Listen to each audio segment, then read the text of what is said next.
You are not defined by what people think about you. You are not defined by what people say about you. Opinions that people have about you do not matter.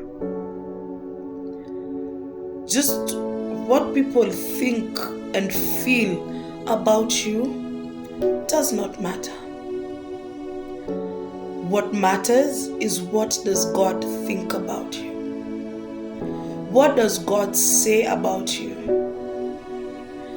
What's God's intention with you?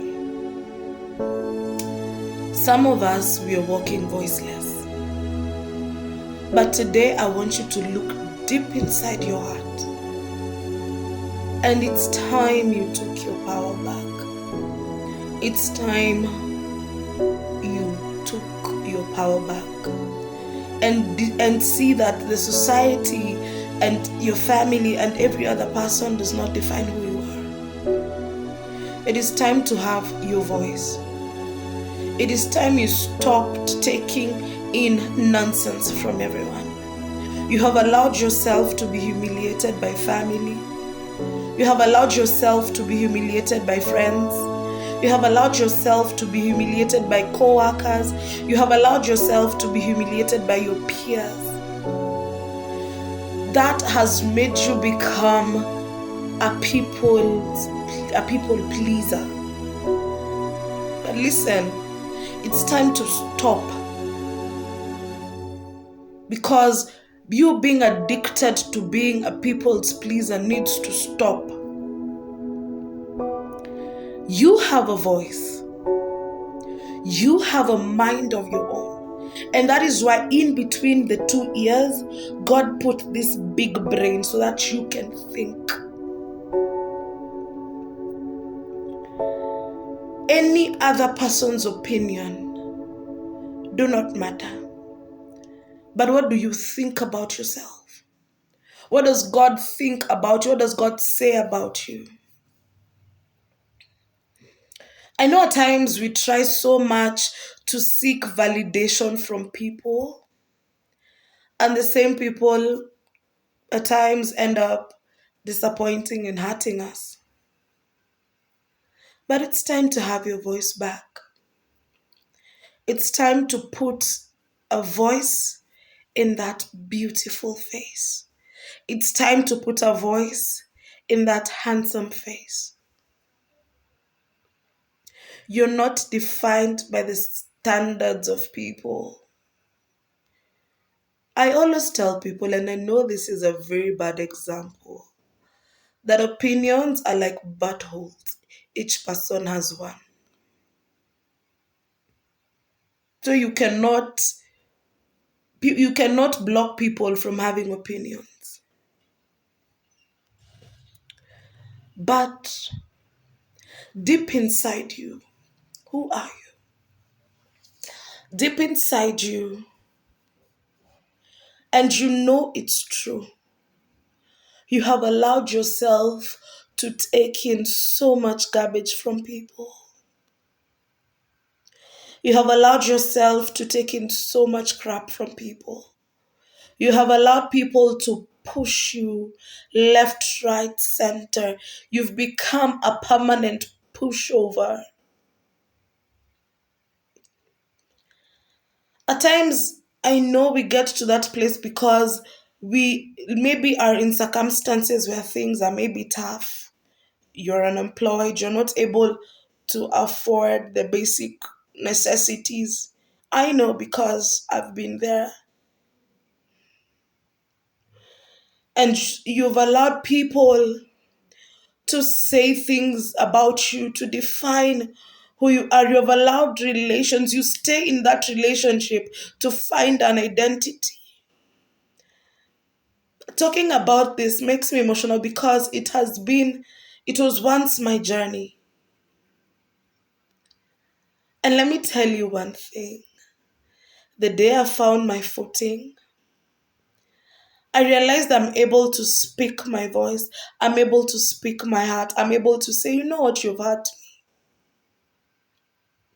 And at times it doesn't sit well with people. Like I said, each person is entitled to their own opinions. You don't have to get an identity from every other person. Have your own identity.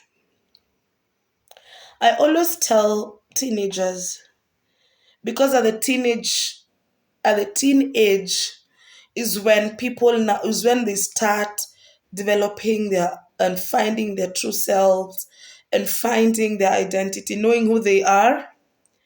I always tell them that God did not create photocopies. God created original products.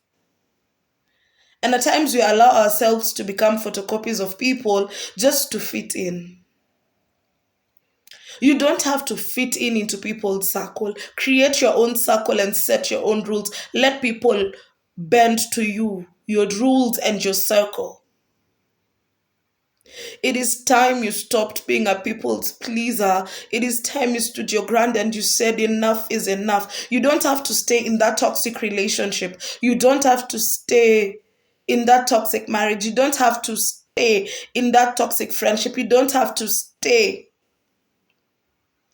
in a situation that makes you feel bad. I know even you who's watching, who's going to watch this video, some of us cry ourselves to sleep every day because we've allowed people to get into our heads so much. We've allowed people to occupy like 80% of our thought process, and you forget that deep inside you, there is you.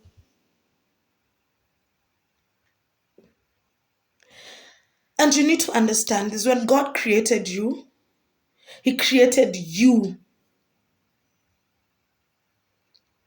And He created you with a purpose and a plan.